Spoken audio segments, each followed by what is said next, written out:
Development और learning में second unit का 2.4 है प्रारंभिक बाल्यावस्था, early childhood up to 7 year. इसमें क्या होता है, इसमें बचपन आमतौर पर क्या होता है, शैशवावस्था की जब जो फर्स्ट स्टेज है बच्चे की, उस फर्स्ट स्टेज से जब बच्चा किशोर अवस्था की तरफ जाता है, मध्य किशोर अवस्था की तरफ जाता है, तब उसकी शुरुआत होती है। तो वहाँ तक पहुँचने से पहले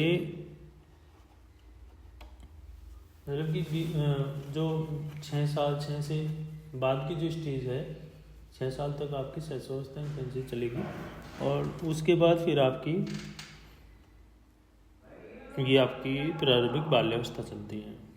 ये यहाँ पे बाल्यावस्था शुरू हो जाती है। इसको हम एक नाम दे देते हैं अर्ली चाइल्डहुड या प्रारंभिक बाल्यावस्था।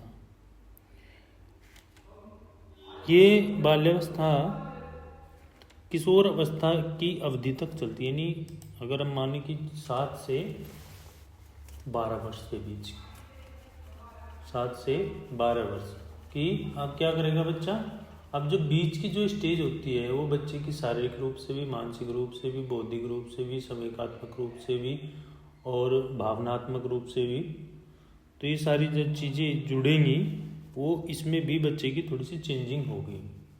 उसके डेवलपमेंट में भी चेंज होगा, उसके ग्रोथ में भी चेंज होगा। ग्रोथ स्लो भी चलेगी, डेवलपमेंट उसका स्लो भी चलेगा। तो इसमें आज इसमें थोड़ी सी बात करेंगे, इसमें जानेंगे क्या है। तो इसमें एक नाम और जोड़ा जाता है कि मध्य बचपन।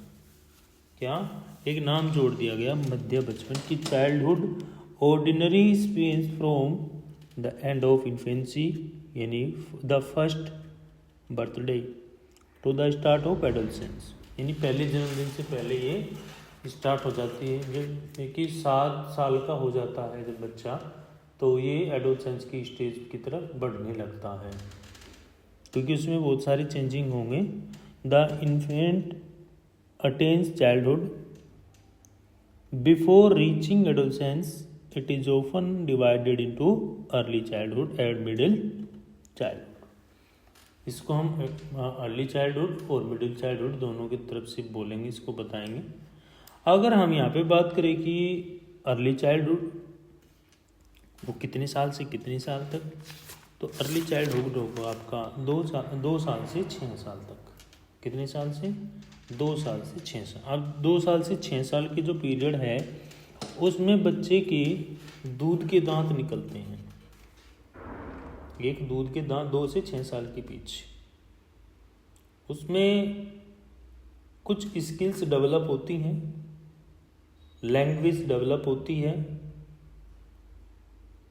जो फ्रेंड सर्कल है, छोटे छोटे बच्चे हैं उनके साथ, अपने उम्र के जो बच्चे हैं उनके साथ क्या करता है, संबंध बनाने की कोशिश करते हैं। मतलब ज़्यादा फ्रेंड सर्कल बनाएगा। मतलब इस उम्र में क्या करता है, 2 से 6 साल के बीच में जो उसकी उम्र के बच्चे हैं उनके साथ खेलेगा, उनके साथ मतलब ज़्यादा से ज़्यादा रहने की कोशिश करेगा, क्योंकि इस उम्र में बच्चा खेल के माध्यम से सीखता है।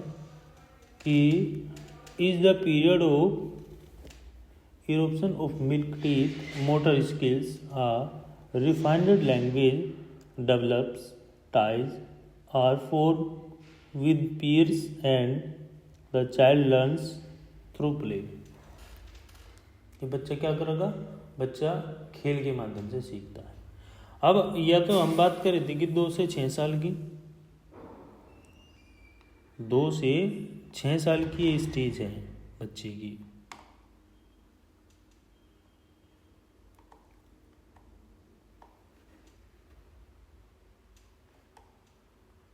इसमें बच्चे का शारीरिक विकास, कौशल, इसका गतिक कौशल विकास, भाषा का विकास, मनोविज्ञान विकास, मानसिक विकास, शारीरिक विकास। तो ये अगर पहले देखते हैं कि इसका जो फिजिकल डेवलपमेंट है वो कैसे होगा 2 से 6 साल के बीच में। भाई 2 से 6 साल के बीच में बच्चे का फिजिकल डेवलपमेंट कैसे होता है। जब बच्चा 7 से 11 के बीच होता है तो उसको हम बोलते हैं मिडिल चाइल्डहुड। अब इसमें देखते हैं कि बच्चा क्या करता है, जन्म से 3 साल की अवधि के बीच में, 3 साल का समय के बीच में क्या करता है, इसमें बच्चे की जो ऊंचाई, जो हाइट है वो दोगुनी और वजन भी 4 गुना हो जाएगा। मतलब कि 2 से 6 साल के बीच में, 7 साल के बीच में क्या होता है, इसमें वजन भी बढ़ेगा बच्चे का और उसकी ऊंचाई भी बढ़ेगी। बच्चे का शारीरिक अनुपात भी बदल जाएगा। बच्चे का सिर की मतलब लंबाई, मतलब जो उसका सिर है उसकी भी लंबाई लगभग 1/4 यानी एक चौथाई उसका हिस्सा बढ़ जाएगी। दूसरा, अधिक संतुलित, मतलब एक प्रकार से क्या करता है, बच्चा वयस्क जैसे दिखना लगता है। वयस्क यानी जैसे अब बड़ा होने लगा है वो बच्चा, तो उसकी ये स्टेजेज होती हैं। तो इसी में क्या होता है, बच्चे के सामने जब बच्चा 3 साल का 3 ईयर का बच्चा हो जाता है तो उसके अंदर कुछ स्किल्स डेवलप होती हैं। फिजिकल चेंजिंग होगा उसके अंदर, प्लस उसमें बैठना उठना, उसका चलना दौड़ना, लिखना, चीज़ों को पकड़ना, तो ये एक क्या है, एक नॉर्मल पोजीशन है। और इसमें बच्चे ये इस एज में जो 2 से 6 साल की उम्र है, 2 से 6 साल का स्टेज है, इसमें बच्चा ज़्यादा से ज़्यादा एक्टिविटी को करता है और बहुत सारे चेंजिंग इसके अंदर आते हैं। इसी में ही आपका आ जाता है स्किल डेवलपमेंट, मतलब बच्चे के अंदर स्किल क्या होगी जब बच्चा 3 से 5 साल के बीच के होगा। जब 2 to 5 ईयर का अगर बच्चा है तो इसमें बच्चे का जो विकास है वो तेज़ी से होता है, तो डेवलपमेंट होगा वो स्पीडली होगा। डेवलपमेंट मतलब एक रुकने की भी स्टेज है और एक स्पीडली भी स्टेज है। मतलब रुकना कहाँ है, वो रुकने वाली स्टेज भी बताएंगे कि बच्चा किस स्टेज में जाके उसका डेवलपमेंट थोड़ा सा धीमा हो जाता है। देखो कभी भी डेवलपमेंट, अब ठीक आ रही है? नहीं सर, अभी भी ब्रेक ही हो रही है।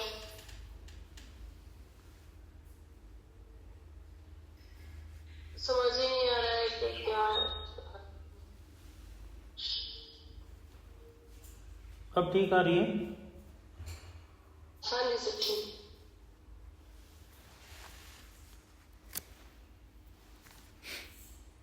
तो मतलब इसमें बच्चा क्या करता है, 3 से 5 साल के बीच में बच्चा क्या करता है, बच्चा का जो डेवलपमेंट होगा वो बहुत ही अच्छी तरीके से होगा। उसमें बच्चा बहुत सारी चीज़ों को जैसे पकड़ने, मतलब उसको जो पकड़ कैच करने की वो हैबिट है वो ज़्यादा बढ़ जाएगी। उसकी जो प्राइमरी स्किल्स डेवलपमेंट है वो स्टार्ट हो जाएंगे उसमें। दूसरा, उसमें मतलब एक प्रकार से जैसे बड़ा बच्चा करता है ना, इसी तरह से वो करने की कोशिश करता है इस स्टेज में आकर के। पेंसिल कैंची वगैरह का क्या है, उसको आप जल्दी से छुड़ा नहीं सकते, इतना अच्छा कंट्रोल उस पर कर लेता है। वो पकड़ने की जो उसकी स्थिति है, एक पैर पर कूदना, उसको अपने आप को बैलेंसिंग करना, तो वो इस स्टेज में आके करना शुरू कर देता 3 to 5 ईयर में, जब बच्चा 3 से 5 साल की उम्र में होता है।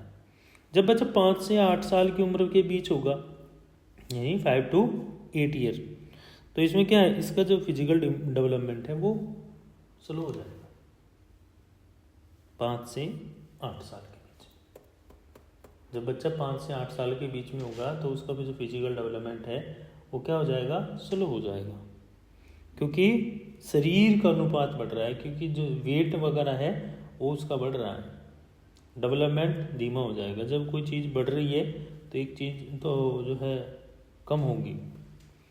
और उसके अंदर अगर भाषा विकास की वजह उसकी लैंग्वेज डेवलपमेंट की बात करें तो लैंग्वेज डेवलपमेंट में उसमें फिजिकल चेंजिंग के साथ साथ उसमें कोग्निटिव एंड लैंग्वेज डेवलपमेंट भी होगा। एक बहुत इस तेज़ी से होता है इसके अंदर।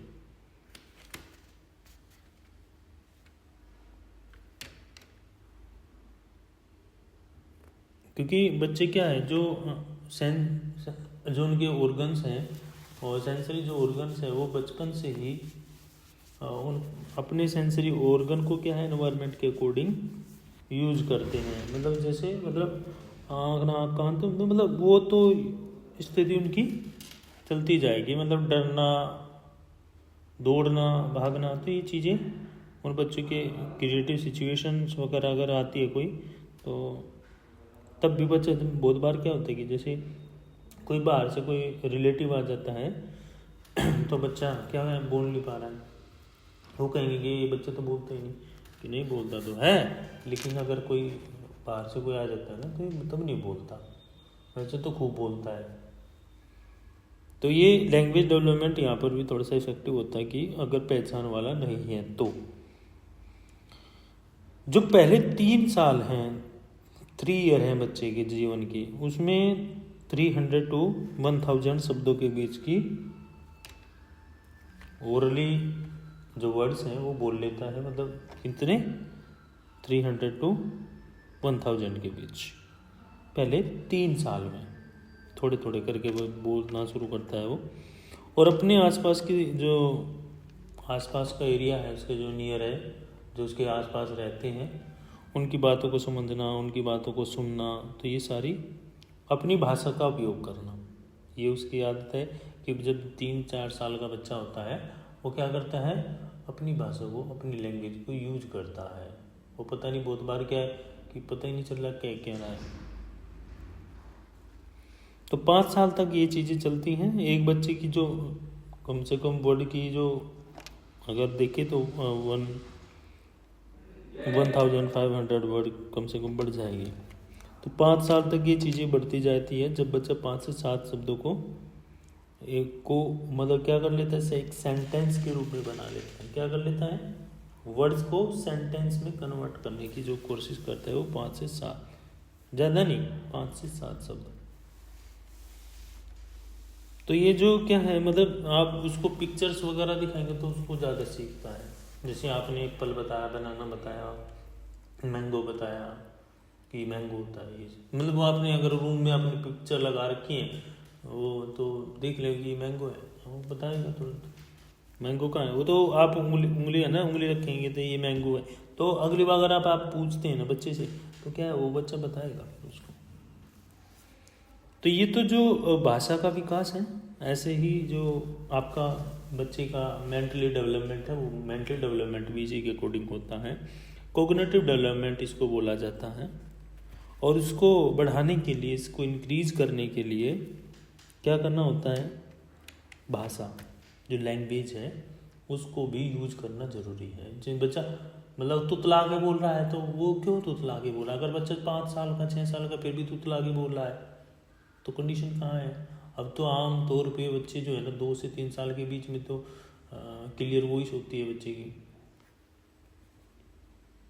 तो वहाँ पे प्रॉब्लम क्या है, उस प्रॉब्लम का सॉल्यूशन क्या निकाला जाए। तो वहाँ पे क्या है, वहाँ पे ये है कि अगर उससे बातचीत की जाए, मतलब उसके साथ क्या किया जाए, कम्युनिकेशन किया जाए।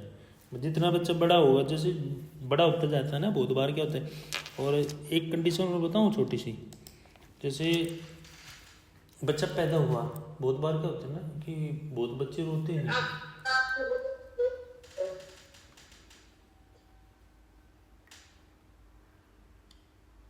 मैं दोबारा रीजॉइन भी कर लिया 2-3 बार, फिर भी ऐसे ही हो रहा है। बाकी को क्लियर वॉइस आ रही है सभी को, एक बार हैंड रेज करना जिसको आ रही है।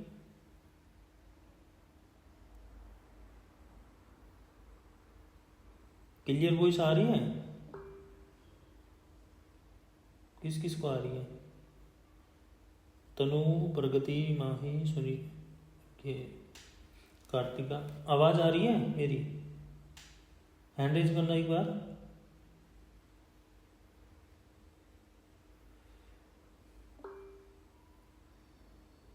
माही, कृतिका,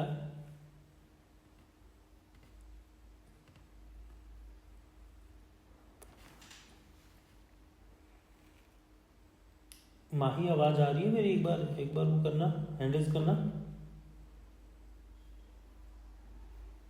ये कृतिका, अब आ रही है अंतिमा। वही सारी है अब। हाँ हाँ जी, अब आ रही है।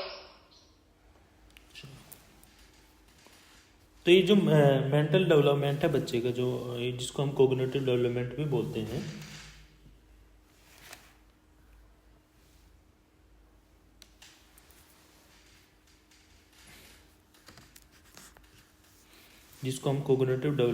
बोलते हैं, ये बच्चे की भाषा के जो लैंग्वेज है उसको यूज़ करने के लिए भी उपयोगी माना जाता है। साथ ही साथ बच्चे की कम्युनिकेशन, मतलब ज़्यादा से ज़्यादा क्या किया जाए, अगर हम कोई बच्चा बोलता नहीं, बहुत बार क्या होता है कि बच्चा घर पे तो बोलता है और बाहर बोलता नहीं। अगर हम उसे क्या तो कि जो उसको जानता है और जिसको वो जानता है, वो अगर दोनों को बैठा लिया जाए और अपने आप भी बैठ ले जाए तो कम्युनिकेट हो सकता है। या दूर बैठा जाए, उसको सुना जाए कि क्या बोल सकता है, बोल पा रहा है कि नहीं बोल रहा है, कि हमें देख के वो कर रहा है, तो उसका तब वहाँ पे भी पता लगा जाए। अगर इस प्रकार की अगर समस्या आ रही है ना, कोई बच्चा 5 से 6 साल का हो गया और वो कम्युनिकेशन नहीं कर रहा है, तो फिर दिक्कत है बहुत। ये वो ओरली अगर फीचर्स वो कर नहीं रहा है तो बहुत सारी समस्या उसके सामने आ जाती है एकदम से। 8 साल का बच्चा अगर फिर भी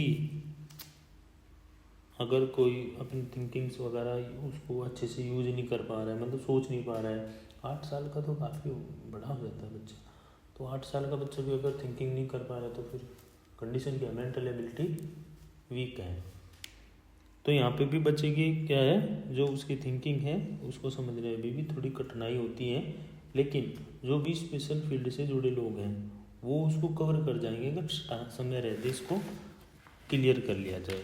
तो इस स्टेज में ये भी ध्यान रखना है कि बच्चे का जो मेंटल डेवलपमेंट है वो अच्छे से हो पा रहा है या नहीं हो रहा है। अगर आपने 2 रुपये बच्चों को सोमवार को दिए और आपने पूछा कि थर्सडे में जाके आप 2 रुपये दिए थे मैंने, वो कहाँ गए, यहाँ पे भी आप मेंटल एबिलिटी चेक कर सकते हो। वो पता कौन से 2 रुपये बोल जाएगा, या अगले दिन पूछ लो। अगर इस प्रकार की कंडीशंस हैं तो आप बच्चे को चेक करते रहना चाहिए। अगर किसी के घर में परिवार में इस प्रकार का बच्चा है तो आप बच्चे को थोड़ा सा बीच बीच में अपना चेक करते रहें। और ये इसमें सोशल एंड इमोशनल डेवलपमेंट अगर देखें तो लगभग 1 साल की उम्र से ही शुरू हो जाता है। जब बच्चा 1 साल का होता है, 1 ईयर का होता है, तब से ही ये डेवलपमेंट शुरू हो जाता है, सोशल और इमोशनल डेवलपमेंट। क्योंकि वो लगाव ज़्यादा करता है, मतलब जिसको जानता है उससे लगाव ज़्यादा करता है।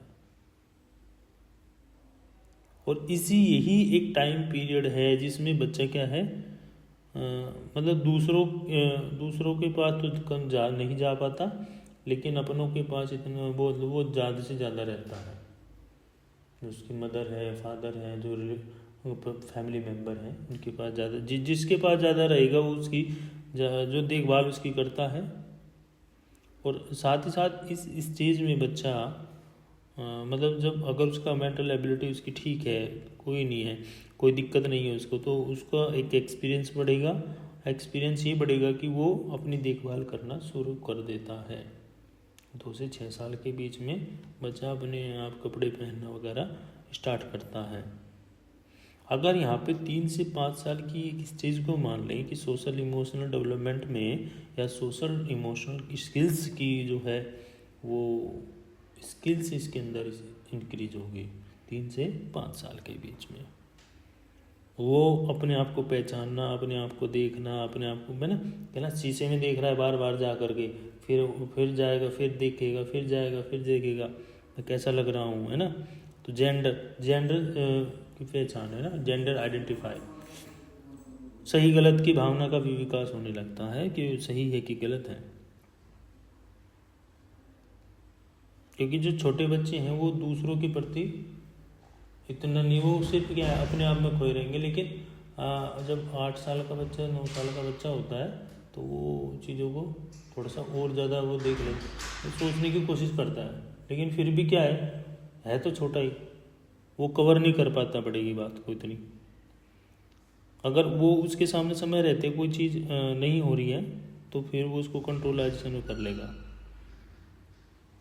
मतलब अगर बच्चा यहाँ पे देख लो कि 5 साल का बच्चा है और वो बच्चा एक बच्चा दूसरे से अपेक्षा कर सकता है, ठीक है ना। दूसरे से अपेक्षा क्या कर सकता है कि वो मतलब खिलौने, जैसे एक बच्चे ना आपस में 4 से 5 साल के बच्चे क्या करते हैं, भाई खिलौने ले लिया कि ना कि ये बॉल मेरी है, ये बैट मेरा है, मैं नहीं दूंगा। या फिर ऐसा कर लेते हैं कि चल आज बॉल तू रख ली, बैट मैं रख लेता हूँ, कल ये खेलेंगे दोनों। तो वो एक बच्चे की स्ट्रेटजी बन जाती है, वो एक सिस्टमेटिक वे है बच्चे का, वो रेगुलर चलता रहता है, कंटिन्यू वो चीज़ बनी रहेगी फिर बच्चे के अंदर भी। और ज़्यादा से ज़्यादा क्या है, जिस चीज़ को वो पसंद करता है, जो चीज़ उसके इंटरेस्ट में है, अगर वो चीज़ उससे छीन ली जाए तो वो गुस्सा होगा, रोएगा, है ना। तो वो एक टकराव की स्थिति पैदा हो जाएगी फिर। अब यहाँ पे सोशो डेवलपमेंट की बात करें, मनोसामाजिक विकास की बात करें, तो बच्चे की जो ज़रूरतें हैं, जो नीड्स हैं, उन पर ध्यान दिया जाए। दूसरा उसकी जो भावनाएं हैं, जो उसके इमोशन है, उनको भी ध्यान दिया जाए। बच्चा कर क्या रहा है, काम क्या कर रहा है, वो उसका डेवलपमेंट सही से हो पा रहा है, बच्चा कितना सीख पा रहा है। तो ये सारी चीज़ें इस स्टेज में ध्यान रखने के काबिल हैं, क्योंकि इसमें सिर्फ 3 चीज़ें होंगी। एक तो होंगी वो सेल्फ डेवलपमेंट उसका होगा, दूसरा लिंग भूमिका है, मतलब कि जेंडर रोल। तीसरा इसमें मोरल डेवलपमेंट। ये चीज़ें बच्चे की जो बचपन की चीज़ें हैं, उस स्टेज के उस टाइम के दौरान होती हैं, उसकी पहचान करने की स्थिति होती है। और दूसरा इसमें क्या करता है बच्चा, मतलब कि दूसरे की मतलब ये आपस में जैसे घर में परिवार में बच्चे होते हैं, तो वो क्या करते हैं, वो भी मतलब वो दूसरा कुछ कह रहा है तो वो उसको रिपीट करता है। जैसे फैमिली मेम्बर कोई किसी ने कुछ कहा एक दूसरे को, तो वो बच्चे क्या करता है, उस चीज़ को रिपीट करने की कोशिश करता है, करेगा जरूर, वो दूसरे के सामने करेगा जाके। तो ये बच्चे का क्या है, एक व्यक्तित्व, एक पर्सनैलिटी डेवलपमेंट भी यहाँ पे शुरू हो जाता है। लेकिन जब बच्चा 5 से 6 साल के बीच पहुंचता है तो वे समझ सकते हैं कि एक जेंडर, वो अपने जेंडर को कि मेल है कि फीमेल है। वहाँ पे जेंडर 5 से 6 साल के बीच में जेंडर रोल सबसे ज़्यादा होता है। और इसी स्टेज में जो मानसिक विकास होगा, जो मेंटल डेवलपमेंट होगा, वहाँ पे बच्चा क्या करता है, मतलब कोई भी घटना घटी या कुछ चीज़ें ऐसी हुई, वहाँ पे कहेगा कि क्यों, कहाँ और कैसे। मतलब वो है, मतलब उत्सुक है वो, कि वो मतलब जानने के लिए प्रेरित रहता है कि मुझे ये चीज़ पता चले। आप है ना बच्चे को बाहर लेके गए कहीं घूमने के लिए, और वो बस में बैठा है या कहीं ट्रेन में बैठा है, तो वो आपसे पूछेगा ये क्या है, कैसे चलेगा, कि सामने जो दिख रहा है वो क्या है, मतलब वो सारी चीज़ें मतलब पूछने की उत्सुक रहता है कि मैं पूछूं। तो ये उसका मेंटल डेवलपमेंट यहाँ पे भी स्टार्टिंग होता है कि इस स्टेज में बच्चा 5 से 6 साल के बीच में बहुत सारी चीज़ों को पूछता है, बहुत सारे क्वेश्चंस वो करता है। उसकी जो मेमोरी है, वो मेमोरी क्या करना शुरू कर देती है, वो मतलब एक प्रकार से क्वेश्चनिंग मेथड। तो इसी बीच में एक व्यक्ति आते हैं, एक मनोवैज्ञानिक आते हैं, एक साइकोलॉजिस्ट आते हैं, जिनका नाम है जीन पियाजे, जिन्होंने कोग्निटिव थ्योरी को जन्म दिया। कोग्निटिव थ्योरी जो दी वो जीन पियाजे ने दी है। तो उन्होंने इसी पर काम किया, बच्चे की बाल्यावस्था पर काम किया, जो 6 से 12 वर्ष के बीच की स्टेज है, इस पर बच्चे इन्होंने काम किया है। ये कहते हैं कि जो छोटा बच्चा है वो बड़ों की तरह भी व्यवहार कर सकता है।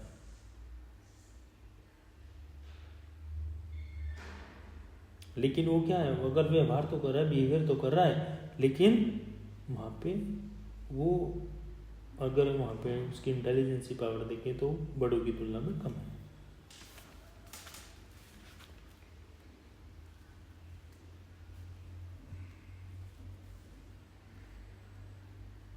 तो ये जो पूरी की पूरी स्टेज है, ये इस बच्चे की 2 से 6 साल के बीच की कंप्लीटली हो जाती हैं। अब अगर हम बात करें लेट चाइल्डहुड की, तो लेट चाइल्डहुड है क्या, पहले तो ये जान लें। लेट चाइल्डहुड में बताया कि 7 से 14 साल के 7 to 14 ईयर। ये जो स्टेज है 7 से 14 की, इसमें बच्चे के अंदर बहुत सारी चीज़ें, एक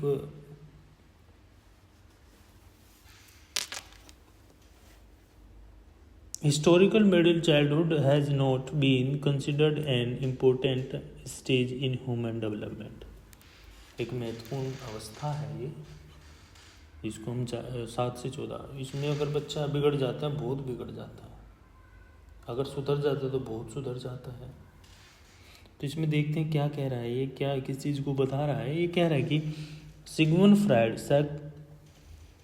साइको एनालिटिक थ्योरी, एक मनोवैज्ञानिक हुए, एक साइकोलॉजिस्ट हुए सिगमंड फ्राइड ने एक थ्योरी दी, साइको एनालिटिक थ्योरी दी, जिसमें उसमें सिर्फ किस चीज़ को लिख करके बात हुई, लेटेंसी स्टेज को लिख करके, कि period of life the latency stage. इसमें सिर्फ ये कहा कि जो बच्चा है वो बच्चा ना तो सुनने के लिए तैयार है, ना वो किसी की बात मानने के लिए तैयार है। मतलब वो क्या चाहता है, वो ये चाहता है कि जैसा मेरा एनवायरनमेंट है ऐसा मुझे एनवायरनमेंट मिले। वो अपनी स्टेज के जो बच्चे हैं, जो उसकी स्टेज के बच्चे हैं, वो अपनी स्टेज के बच्चों के साथ में रहने की ज़्यादा कोशिश करता है। अगर यहाँ पे थोड़ा सा इसकी डीपली बात कर लें थोड़ी सी, लेकिन ये स्टेज बच्चे के पर्सनैलिटी डेवलपमेंट को इफेक्टिव नहीं करती। ये भी है बात कि बच्चे के व्यक्तित्व विकास को कोई महत्वपूर्ण योगदान नहीं देती। इसमें कोग्निटिव स्किल्स, इसमें पर्सनैलिटी, इसमें मोटिवेशन, इसमें पर्सनैलिटी रिलेटिव, सिर्फ middle childhood identify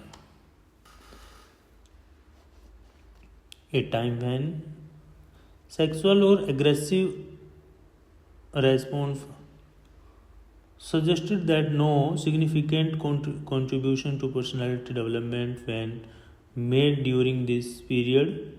However, more recent theorists have recognized the importance of middle childhood for the development of cognitive skills, personality, motivation, and interpersonal relationship. During middle childhood, children learn the value of their societies. Thus, the primary development task of middle childhood could be called integration, both in the term of development. तो सीधी सी यहाँ पे बात निकल के आ रही कि व्यक्ति के विकास के लिए क्या ज़रूरी है, इंटीग्रेशन, एकीकरण बहुत ज़रूरी है। और ये एक प्राइमरी डेवलपमेंट को लेकर के चलता है। एक छोटा बच्चा जब वो 7 से 8 साल, 9 साल, 10 साल, 11 साल का होता है, 7 से 14 साल की जो अवधि है, 7 to 14 ईयर का जो पीरियड है, इस पीरियड में बच्चे पर ध्यान देना बहुत ज़रूरी हो जाता है। और उसकी कंडीशंस, सारी चीज़ों को ध्यान रखना एक जिम्मेदारी बन जाती है पेरेंट्स की भी, क्योंकि इसमें प्राइमरी जो चाइल्डहुड है वो एडोलसेंस की स्टेज की तरफ लेके जा रही है। क्योंकि जो एडोलसेंस स्टेज है वो 13 to 19 ईयर के बीच की। तो 14 तक तो ये पहुंच ही गया। तो यहाँ पे क्या है, यहाँ पे इसमें मैच्योरिटी आना शुरू हो जाएगी। इस स्टेज में मैच्योरिटी आना शुरू हो जाएगी। दूसरा, इसमें एक चीज़ और हो जाएगी कि डेवलपमेंट स्लो हो जाएगा। जैसे ही बच्चे के अंदर मैच्योरिटी आएगी वैसे ही डेवलपमेंट स्लो हो जाएगा। और जैसे ही मैच्योरिटी बच्चे की मैच्योरिटी कम हो जाएगी वैसे ही डेवलपमेंट तेजी से होगा। तो बच्चे बहुत बार, सारे बच्चे क्या है जो 10-11 साल के होते हैं, तो वो मैच्योरिटी उनके अंदर आना शुरू हो जाती है। वो थिंकिंग मैच्योरिटी नहीं होती, सिर्फ वो फिजिकल मैच्योरिटी की बात हो रही है यहाँ पे, थिंकिंग मैच्योरिटी की बात नहीं कर रहे हैं। जहाँ पे सिर्फ फिजिकल मैच्योरिटी की बात की जा रही है।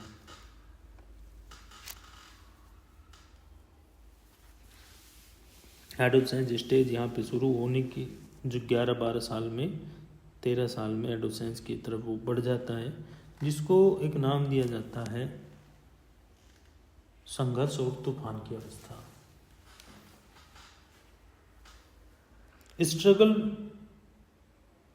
स्ट्रगल फील्ड है ये। इसमें कोई जिसको रोका जा सके रोक लो, जिसको समझाया जा सके समझा लो, जो चीज़ पकड़ कर सके वो पकड़ कर लो। क्योंकि मेंटली एबिलिटी, पावर, सब चीज़ें इसमें यहाँ पे इस स्टेज में आके शुरू हो जाती हैं। लेकिन कुछ व्यक्तियों में जो मैच्योरेशन स्टेज है वो 8 या 9 साल की उम्र में शुरू हो जाता है। देखो यहाँ पे 8 या 9 साल की उम्र में शुरू हो जाता है। लेकिन ये भी जेंडर के अनुसार होती है, मेल है कि फीमेल है। लेकिन फीमेल में सबसे जल्दी शुरू होती है, कम से कम 8 या 9, 10 तक, 10 ईयर, 11 ईयर जल्दी स्टार्ट हो जाती है।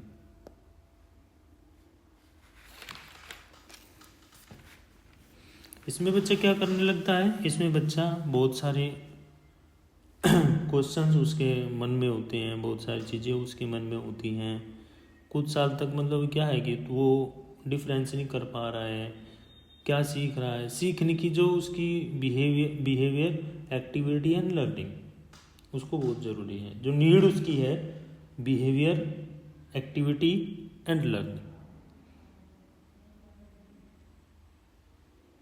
मतलब कि अब क्या कर, जैसे बच्चे ने कुछ काम किया, उस स्टेज की बात कर रहा हूँ। और 12, 12 और 13 ईयर की बात अगर हम करें, 12-13 में अगर बच्चा कोई काम कर रहा है और उसने अच्छा का काम कर दिया, तो आपने उसको मोटिव कर दिया कि वो बहुत बढ़िया, बेस्ट है ना। आपने अगर आप उसको बेस्ट देंगे ना, तो वो क्या करेगा, उस पर और काम करने की कोशिश। अगर आप नहीं कह दे, अरे नहीं तेरे से तो कुछ होगा ही नहीं, तो कुछ कर नहीं पाएगा, तो कुछ नहीं कर पाएगी, है ना, तो क्या है, वो टूट जाएगा। और वहीं पे क्या है, उसकी एक्टिविटी क्या है, बाधित हो जाएगी। उसकी जो लर्निंग की जो प्रोसेस है वो कम हो जाएगी। बस उसको क्या चाहिए, उसको मोटिव चाहिए, वो मतलब वो फिर क्या है, उसके अंदर वो उत्साहित हो जाता है। क्योंकि जो भी वो अचीव करेगा, और अचीव प्लस मोटिव, जो भी अचीव करेगा उसके साथ क्या मिल जाए, मोटिवेशन मिल जाए उसको। मतलब उसको एक प्रेरित, कोई ना कोई ऐसा मिल जाए उसको जो उसे प्रेरित करे। फैमिली मेम्बर, पेरेंट्स अगर उसको वो करते हैं तो बहुत सारी चीज़ें वो कर जाता है। लेकिन एनवायरनमेंट, मोस्ट इम्पोर्टेंट एनवायरनमेंट, अगर एनवायरनमेंट का इफेक्ट पड़ गया बच्चे पर, जैसा एनवायरनमेंट होगा उसी के अकॉर्डिंग वो आगे चलेगा।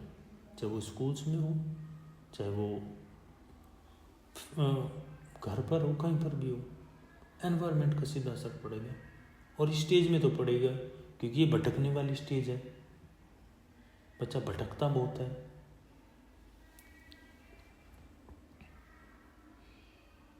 अगर हम बात करें एडोलसेंस स्टेज की, जब 11 से 20 साल के बीच में, तो हमने बताया कि 7 से 14 जो ये बीच की स्टेज है ये तो कवर कर रही है। और जब इसको ये एडोलसेंस स्टेज में आएगा, किशोरावस्था में आ जाएगा, तब वहाँ पे इसमें हार्मोनल चेंजिंग भी होंगे। हार्मोनल चेंजिंग कैसे होंगे? अब ये कह रहा है कि मैं जो पेरेंट्स है, जो मेरे मदर फादर हैं, मैं उनके कंट्रोल से बाहर जाना चाहता हूँ, मेरे ऊपर कोई कंट्रोल ना रहे, मुझे रोका टोके ना कोई। ये कंट्रोल से बाहर जाने की कोशिश करता है इस स्टेज में 11 to 20। इसमें फिजिकली हार्मोनल चेंजिंग ज़्यादा होगा, कंट्रोलाइजेशन नहीं चाहता है, और ये सभी में होता है। ये एक स्टेज ऐसी है जिसमें सभी में होगा, कोई भी हो, कोई नहीं बचता।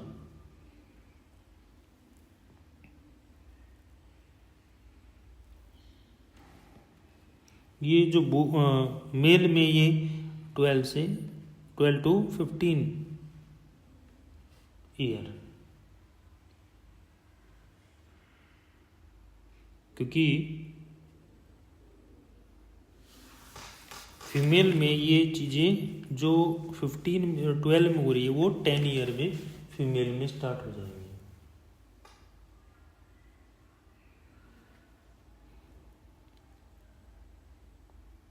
इसकी भी 3 स्टेज हैं। 3 स्टेज कौन सी? 12 to 14, 14 to 17, 17 to 19।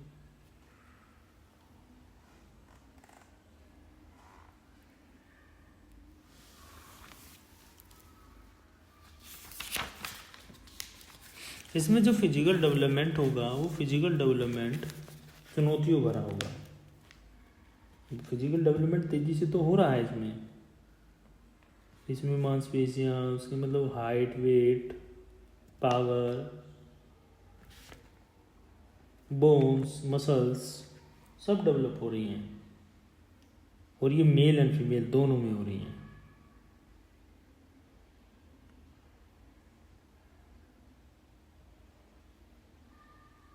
इसमें हार्मोनल जो चेंजिंग होगा वो एक तो 2 हार्मोन में, एक तो जो फीमेल्स में होगा वो एस्ट्रोजन होगा, और मेल में जो होगा वो टेस्टोस्टेरोन होगा। 2 हार्मोन सिक्रीशन होते हैं, फीमेल में एस्ट्रोजन और मेल में टेस्टोस्टेरोन। ये दोनों सेक्सुअल हार्मोन होते हैं। ये मैच्योर डेवलपमेंट की तरफ लेकर चलते हैं।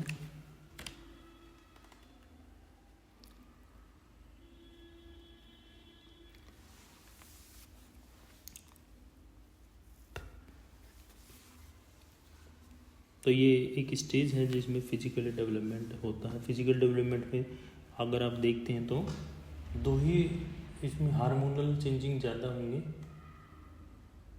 मेल में टेस्टोस्टेरोन हार्मोन और फीमेल में एस्ट्रोजन हार्मोन।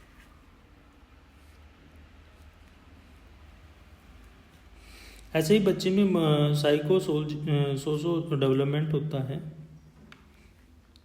इन बच्चों में शारीरिक चेंजिंग तो होंगे, साथ साथ साइकोलॉजिकल चेंजिंग भी होंगे, मनोवैज्ञानिक परिवर्तन भी होंगे। क्योंकि कोई चीज़ अगर इस स्टेज में अगर बच्चे के सामने आती है तो बच्चा उस चीज़ को सीखने की कोशिश करता है।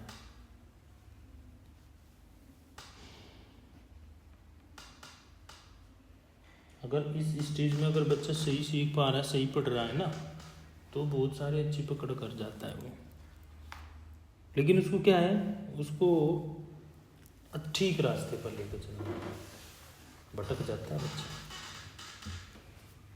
उसमें मेल हो या फीमेल हो। क्योंकि इसमें है ना, एक तो सेल्फ अवेयरनेस बहुत जरूरी है। और दूसरा इसमें हाइपोथेसिस पावर बहुत ज़्यादा करता है, कल्पना बहुत करेगा, भाई ये कर देंगे, वो कर देंगे, ऐसा कर देंगे, यहाँ चले जाएंगे, वहाँ चले जाएंगे, घूमना फिरना ज़्यादा वो करता है। मतलब बड़ों के पास इतना, जो फैमिली मेम्बर के, जो हमारे फैमिली में बड़े होते हैं उनके पास जो है ना इस स्टेज में नहीं बैठते हैं, कम बैठते हैं कि पुरानी बातें बताएंगे, फ्रेंड सर्कल को ज़्यादा यूज करेंगे, चाहे उसमें मेल है या फीमेल है। अगर फ्रेंड सर्कल में कोई इस प्रकार का कोई नशा वगैरह करता है तो वो उस पर भी इफेक्टिव होता है, उसको भी प्रभावित करता है वो। तो ये सोशो डेवलपमेंट है, तो इसमें केयर की बहुत ज़रूरत है, ध्यान रखना है बच्चा कहाँ जा रहा है, क्या कर रहा है, कैसे नहीं जा रहा है, तो बहुत सारी चीज़ें ध्यान रखनी हो। मेंटल डेवलपमेंट भी इसमें काफ़ी होगा।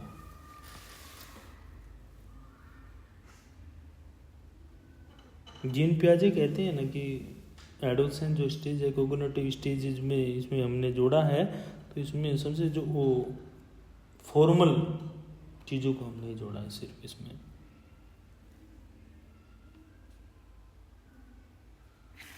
मतलब जी जो इनकी थिंकिंग है, जो इनकी सोच है, वो थोड़ी सी अलग है, एक बच्चे से अलग है, क्योंकि वो एक स्टेज है जिसमें वो सुनना नहीं चाहता।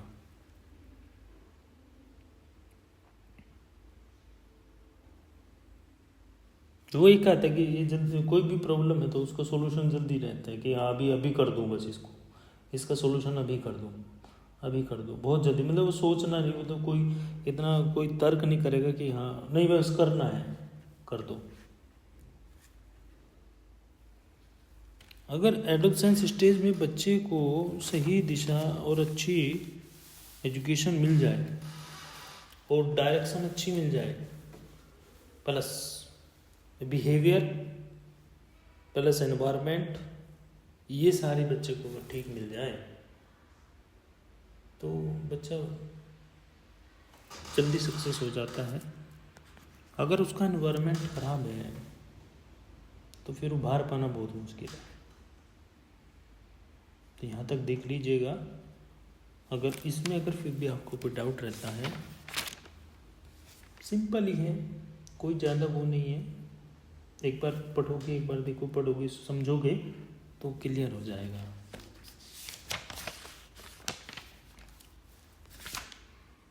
सिंपल ही। अगर आप ऑफलाइन कोई क्लास लेते हैं तो ऑफलाइन क्लास में आपको एक मैपिंग के थ्रू मैं बता दूंगा। ये चीज़ें मैपिंग के थ्रू बहुत जल्दी समझ में आती है। मैपिंग कॉन्सेप्ट जो होता है, मैपिंग कॉन्सेप्ट, अगर आप मैपिंग कॉन्सेप्ट से आप कोई क्लास करते हैं तो बहुत जल्दी आपको कवर होता है। क्लियर? किसी को कोई क्वेश्चन है तो क्वेश्चन कर सकते हैं।